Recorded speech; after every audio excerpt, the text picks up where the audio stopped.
Hello అండి. Maintenance డైట్‌లో ఉన్న వాళ్ళకి మరొక హెల్తీ బ్రేక్‌ఫాస్ట్ రెసిపీ అనమాట.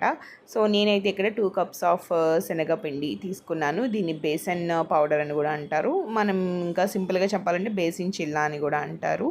చాలా హెల్తీ బ్రేక్‌ఫాస్ట్ డిన్నర్ టైంలో గూడా తీసుకోవచ్చు.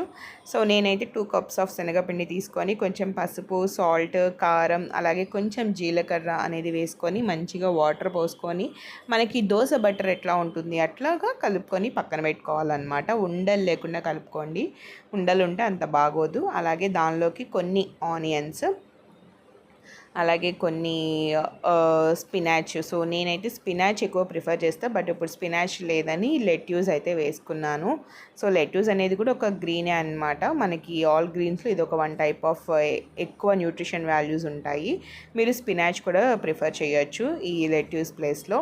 అలాగే 1 పచ్చిమిర్చి, సో అలాగే 1 టమాటో పీసెస్ అన్నీ కూడా చాలా చిన్నగా కట్ చేసుకోండి. పెద్ద పెద్దగా కట్ చేసుకుంటే బాగోదు.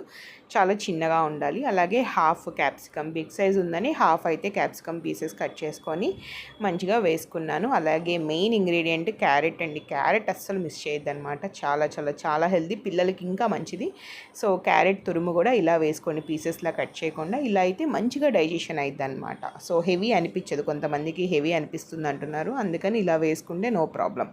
సో, మంచిగా కలుపుకొని పక్కన పెట్టుకొని, సో నాన్ స్టిక్ ప్యాన్ మీద ఆయిల్ వేసుకొని అప్పుడు మీరు ఇలాగా పలుచగా కలుపుకోండి. సో, మీకు ఇంకా టేస్ట్ రావాలి అనుకుంటే కొంచెం వంట సోడా వేసుకోవచ్చు. నేనైతే వేయలేదు, మీకు కావాలంటే వేసుకోండి. సో, ఇలా మంచిగా వేసుకొని బాగా స్ప్రెడ్ చేసుకోండి. ఇది మనకి నార్మల్ దోశలాగా అయితే రాదు, ఎందుకంటే ఇవన్నీ వేసుకున్నాం కదా, కాబట్టి సన్నగా రాదండి. కొంచెం మీడియం సైజులో వస్తుంది, మరీ లావుగా కూడా రాదు. ఇంకా కొంచెం పైన ఆయిల్ వేసుకొని లిడ్ పెట్టేసి వదిలేస్తే మంచిగా వస్తుంది దోశ. ఇలా మళ్ళీ మీరు టర్న్ చేసుకొని లైట్గా ఆయిల్ స్ప్రెడ్ చేసుకొని కాసేపు మూత పెట్టేసి చూస్తే మంచిగా ఫ్రై అయి ఉంటుంది. ఇలా చాక్తో మనం టెస్ట్ చేస్తే ఏంటంటే లోపల ఉడకపోతే తెలుస్తుంది అనమాట. ఇంకొంచెం ఉంది కదా అని చెప్పేసి నేను మూత పెట్టేసి ఒక 5 మినిట్స్ ఆగి తీసేసాను. ఇంకా దోశ అయితే రెడీ అయిపోయింది. చాలా హెల్దీ అండి. వెరీ హై ప్రోటీన్ అనమాట. ఇందులో మనం ఇంకా ఈ వెజిటేబుల్స్ అన్నీ వేసాం కాబట్టి ఇంకా హెల్దీ.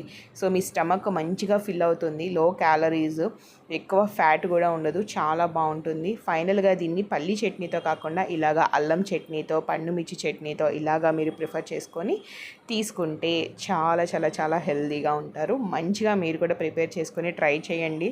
చాలా టేస్టీగా ఉంటుంది అండ్ హెల్దీగా కూడా ఉంటుంది. Thank you and please do subscribe.